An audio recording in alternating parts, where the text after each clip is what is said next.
हे कीटकनाशक आहे याच्यावर भरपूर प्रमाणात खर्च आहे। आता समजा जे भाजी गेलो तर एक एक फवारणी सर जवळपास 2,500 हजारापर्यंत फवारणीचा खर्च आहे।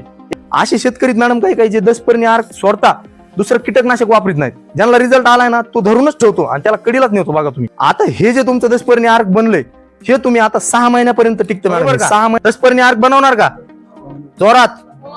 पण जर जीवामृत आता बऱ्यापैकी जे खर्च आहे शेतकऱ्यांचा, एक तर रासायनिक खताचा खर्च आहे आणि दुसरा खर्च म्हणजे सर कीटकनाशक। हे कीटकनाशक आहे याच्यावर भरपूर प्रमाणात खर्च आहे। आता समजा जे भाजीपाला घेणारे शेतकरी मिरचीच्या प्लॉटला जर आपण गेलो तर एक एक फवारणी सर जवळपास 2,500 हजारापर्यंत फवारणीचा खर्च आहे एका फवारणीच्या 1 एकरसाठी। जे उत्पादन घेतात मिरचीचं टोमॅटोचं त्यांना माहिती असेल, बरोबर आहे का नाही सर? जास्त आहे, त्याच्यापेक्षा जास्त आहे सर, बरोबर आहे का नाही? त्याच्यापेक्षा जास्त। बर मला सांगा आता ते तुम्ही घेतली पूर्ण फवारणी तर तुम्हाला पूर्ण नियंत्रण पाहायला मिळतंय का? नियंत्रण पाहायला मिळत नाही। त्याचा झालाय काय विषय, आपण जे कीटकनाशक वापरतो आणि जे किड आहेत आता त्यांची ना आपली ओळख कायमची झाली आहे। त्यांना माहिती की हे रसायन मारणार आहे आणि त्याच्यामध्ये जो पेस्ट रेजिस्टन्स जो प्रकार आहे आपल्याला पाहायला मिळतोय की एक ठराविक ह्याच्यानंतर त्यांना काहीच होत नाही। तुम्ही जे पहिलं प्रमाण 10 ml होतं 20 वर गेलं, 30 वर गेलं, 40 वर गेलं तरी कीड नियंत्रण होत नाही।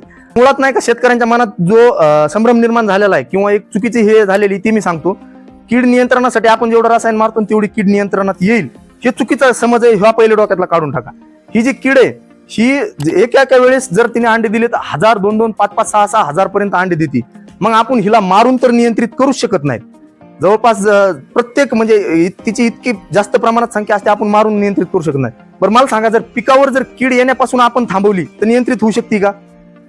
नाही। आता समजा कीड आहे, आता हे पीक आहे आणि आपण त्या पिकावरच असं काहीतरी केलं की ती कीड येणारच नाही तिथं, समजा घाणवास किंवा उग्रवासामुळे ती कीड जवळच येणार नाही, अंडे देणार नाही, तर नियंत्रित होऊ शकते का? होऊ शकते। आपल्याला काय करायचं, कीड मारायची नाही। आपल्याला हे जे 10 पर्णी आर्क आहे याच्याद्वारे जी कीड आहे ही आपल्याला फक्त दूर ठेवायची। आपल्याला काय एकदा जर कीड दूर राहिली आपलं पीक वाढत चालणार आहे आणि आपलं त्याच्यावर नियंत्रण होणार आहे। त्याच्यामुळं हे महत्वाचं आहे। आता 10 पर्णी आर्क जे आपण पहिले जीवामृत बघितलं, आता हे 10 पर्णी आर्क हे जर तुम्ही व्यवस्थित बनवलं वापरलं तर तुमचा कीटकनाशकावरचा जो खर्च आहे, असे शेतकरी मॅडम काही काही जे 10 पर्णी आर्क सोडता दुसरं कीटकनाशक वापरत नाहीत, ज्यांना रिझल्ट आलाय ना तो धरूनच ठेवतो आणि त्याला कडीलाच नेतो। बघा तुम्ही आता हे 10 पर्णी आर्क बनवण्यासाठी काय काय सामग्री लागते आपण ते थोडक्यात पाहू। आता हे 10 पर्णी आर्क बनवण्यासाठी आता जे 10 आहे, 10 म्हणजे काय 10, बरोबर आहे का नाही? रावणाला ते दशानंद 10 मुंडके होते ना, त्यामुळे 10 म्हणजे 10। याच्यामध्ये आपल्याला काय करायचंय, आता आपण सुरुवातीला सांगितलं की किडीला आपल्याला दूर ठेवायचंय, मारायचं नाही। मग आता किडीला दूर ठेवण्यासाठी जे 10 आहे, मग जी अशा झाडाचा पाला 10 झाडांचा जो की शेळी खात नाही। शेळी का खात नाही? कारण त्यामध्ये उग्रवास आहे ना, त्याच्यामुळे शेळी खात नाही। अशा 10 झाडांचा पाला, मग त्याच्यामध्ये तुम्ही 10 झाडं कोणते घेऊ शकतात? तुमचं सीताफळ आहे, पपई आहे, करंज आहे, त्याच्यानंतर तुमचा धोत्रा आहे, त्याच्यानंतर तुमची रुई, त्यानंतर पेरुई किंवा रामफळ आहे, असे त्याच्यानंतर अजून रान तुळस आहे। असे वेगवेगळे जे आहेत जवळपास 10 झाडाचा 2-2 किलो पाला आपण इथं आणलेला आहे। ते तुम्हाला बनवायचं कसं ते बी सांगू। हा 2-2 किलो पाला, बरोबर आहे का? आता हे झाडं तुम्ही नाही का जे समजा आपल्या ह्याच्यामध्ये आसपास परिसरामध्ये हे सहजरित्या उपलब्ध होते झाडं सगळे। पपईचं पान आहेत होतेत का नाही, धोत्रा आहे होतोय का नाही, त्याच्यानंतर रुई रस्त्यानं चालताना कुठे बी दिसती, त्याच्यानंतर सीताफळ आहे, त्याच्यानंतर सर्वात महत्वाचं कडुलिंब राहिला याच्यामध्ये सांगायचा। कडुलिंब याच्यामध्ये सगळ्यात महत्वाची भूमिका निभावतो, कारण कडुलिंब काय कडूई त्याचं नावच आहे कडू।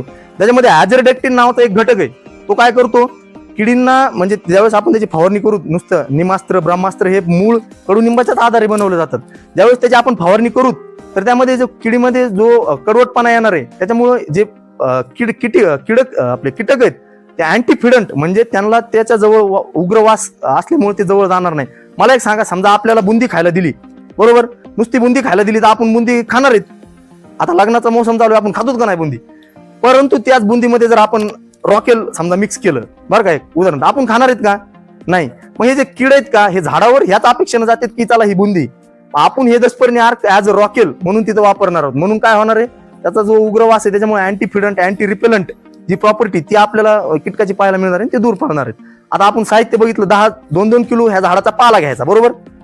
त्याच्यानंतर महत्वाचं म्हणजे आता ह्याच्यासाठी आपल्याला परत एकदा जी गाय आहे आपली गावरान गाय तिचं महत्व आपल्याला परत एकदा लागणार आहे। आपल्याला 5 लिटर ते 10 लिटर पर्यंत परत एकदा गोमूत्र घ्यायचे, कारण कीटकनाशक गुणधर्म जे आहेत ते गोमूत्राचा आता आपण जीवामृतामध्ये पाहिले। त्याच्यानंतर महत्वाचं म्हणजे एक प्लास्टिकचा ड्रम लागणार आपल्याला डबल, ह्याला 200 लिटर बनवून तुम्हाला जितक्या प्रमाणात बनवायचे त्याच्यानुसार, बरोबर। त्याच्यानंतर आता आपल्याला इथं व्यवस्थित लक्ष द्यायचे एक मिरचीचा ठेचा. आता मिरची कशी तिखट आहे, मिरचीमध्ये कॅप्सिसिन नावाचा एक घटक आहे ज्याच्यामुळे की आपले तिखटपणा जाणवतो तिचा. मग तो तिखटपणा काय आपल्याला ते मिरचीचा एक अर्धा 1 किलो ठेचा, 1 किलो पर्यंत ह्या 200 लिटरच्या ह्याच्यामध्ये आपल्याला मिरचीचा एक ठेचा लागणार, बरोबर. त्याच्यानंतर आपल्याला लागणार तंबाखू. आता जे तंबाखू आहे, आता जे समजा खात नाही आणि समजा एखादा साईडला तंबाखू खात असेल, त्यानं नुसतं असं केलं की आपल्या नाकात गेल्यानंतर आपल्याला काय लागतं, ठसका लागतो नाही, बरोबर आहे का नाही. म्हणजे एक समजा एक प्रॅक्टिकली सांगायला तुम्हाला ठसका लागतो का नाही. म्हणजे त्या तंबाखूमध्ये एक निकोटीन नावाचा घटक आहे. तो काय करतो, जी किडींची नर्वस सिस्टीम आहे म्हणजे जो मज्जा संस्था आहे तिच्यावर अटॅक करतो डायरेक्ट. म्हणजे आपल्याला कसं ब्रेनला असं म्हणजे हे करतो तंबाखू, त्यामुळे आपल्याला एक जी एकदम वास येणारी तंबाखू आहे, पंढरपुरी तंबाखू म्हणतात बहुतेक, ती 1 किलो आपल्याला तिचा चुरा करून घ्यायची बरं का. त्याच्यानंतर अद्रक आहे, अद्रक पेस्ट आपल्याला एक अर्धा 1 किलो पर्यंत अद्रक पेस्ट घ्यायची, बरोबर. त्याच्यानंतर मिरची, अद्रक, लसूण, हा एक राहिला लसूण राहिला, लसूणची जी पेस्ट आहे ती आपल्याला घ्यायची. आता हे बनवताना तुम्हाला ताण होईल बरं का, पण हे तुम्ही जर बनवलं ना हे 6 महिने किंवा 6 महिन्यापर्यंत हे टिकतं. तुम्हाला दुसरं कीटकनाशक आणायची गरज नाही. कसं वापरायचे सांगतो मी तुम्हाला पुढं. आता त्याच्यामध्ये काय, आता हे सगळ्या जे पेस्ट घेतल्या आपण सुरुवातीला आपण, त्याच्यानंतर एक 2 किलो आपल्याला जर जी गाय गावरान गाय तिचं आपल्याला शेण बी घ्यायचंय. आता याची सगळं सामग्री या परत तीच प्रक्रिया करायची. आता हा जो पाला आहे हा बारीक आपल्याला तुकडे करून घ्यायचे. त्याच्यामुळे काय होणार आहे, त्याला जी सडवण्याची जी प्रक्रिया आहे या पाल्याला, त्याच्यामुळे आपण बारीक तुकडे केल्यामुळे फास्ट होणार आहे. मग आता हे जे दसपर्णी अर्क आहे ही सगळी सामग्री आपण त्या पाण्यामध्ये टाकली, बरोबर का. आता ही सगळी सामग्री, आता परत एकदा सामग्री सांगतो. 10 झाडाचा पाला ज्याला शेळ्या खात नाहीत असे तुम्ही कोणत्याही 10 झाडाचा पाला घेऊ शकतात. त्याच्यामध्ये आपलं गुळवेल पण येतो बरं का.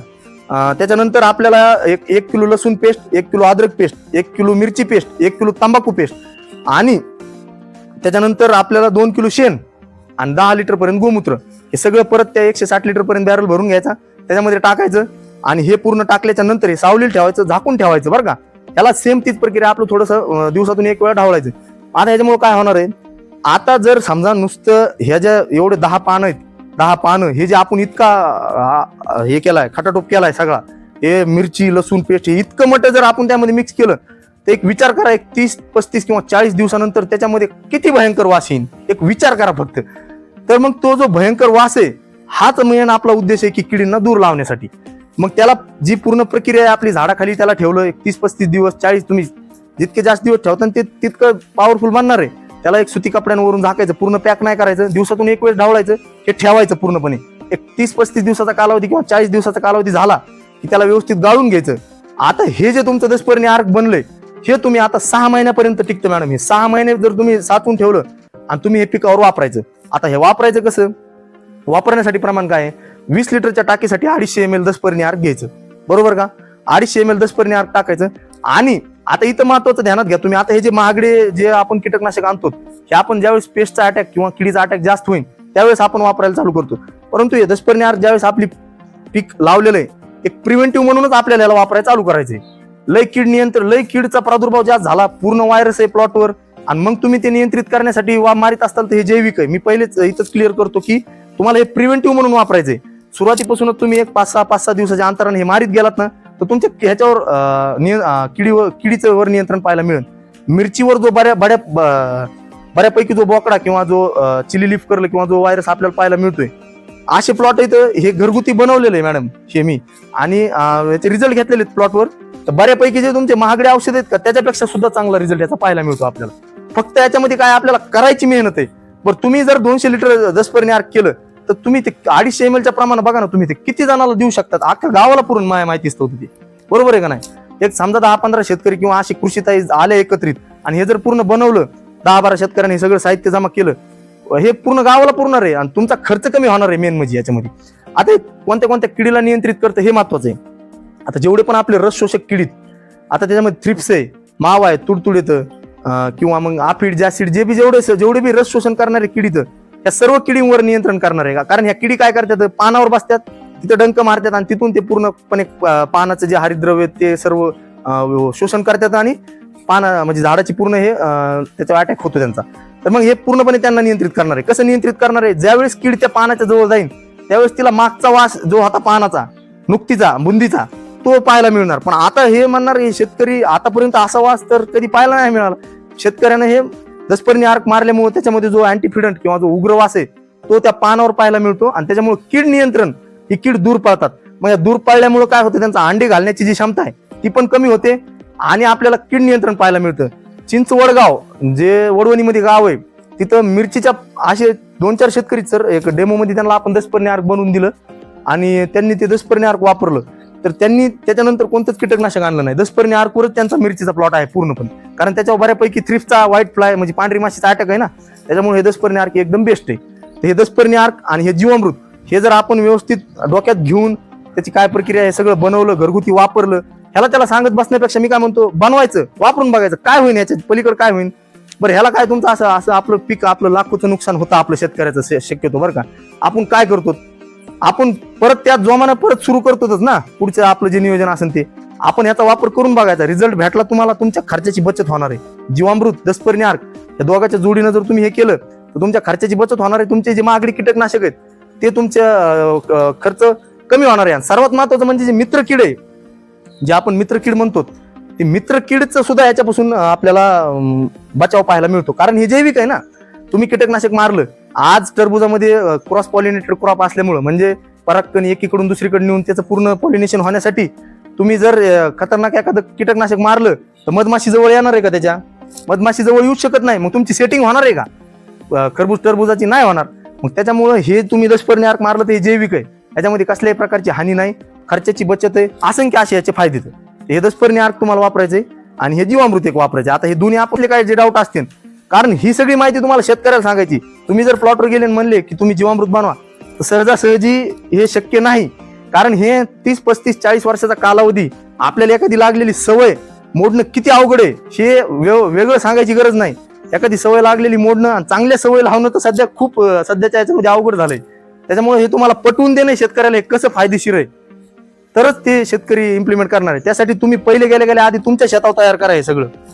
थोडंफार शेतकऱ्याला वापराय द्या किंवा एखादं फवारणीचं द्या त्याला वापराय. तुम्ही तुमचा पहिले घरचा खर्च कमी करा, तुमच्या शेतीतला. तुमच्या घरी शेती असतेनाच ना आता सर्वांच्या, ते तुमचा घरचा खर्च कमी करा. तुमचं पाहून गावात चर्चा झाली की ऑटोमॅटिक एकाच्या नादान दुसऱ्याच्या नादान तिसरा हा बदल असा घडणार आहे. तुम्ही डायरेक्ट प्लॉटवर गेले ना, आपल्याला हे बनवायचे, लय झालं ओळखीतले 1-2 जण बनविते, पण हा बदल आपल्याला अपेक्षित नाही. आपल्याला बदल पूर्ण गावानं करणं हा बदल आपल्याला अपेक्षित आहे. तर इथं आता मला एक सांगा शेवटी, आता जीवामृत, दसपर्णी अर्क, आता जीवामृत तुम्ही बनविता का घरी, हो की नाही? जोरात म्हणा, एवढा मोठा मॉब आहे. प्रत्येकीने आपापल्या घरी पहिले जीवामृत बनवायचं. मॅडम समोर आहे तिथं, मॅडमला तुम्ही शब्द देतात, प्रत्येकीनं घरी जीवामृत बनवायचं आणि मग दुसऱ्याला सांगायचं, बरोबर का? दसपर्णी अर्क बनवणार का? जोरात. तर मग आता मी हो तर मी सर्वात उपविभागीय कृषी अधिकारी मॅडमचे सर्वप्रथम मी धन्यवाद मानतो की मला इथं बोलण्यासाठी मॅडम तुम्ही संधी दिली, माझ्यावर विश्वास दाखवला. आणि कार्यक्रमाच्या एकदम शेवटी मॅडम आपल्याला संबोधित करतील. धन्यवाद.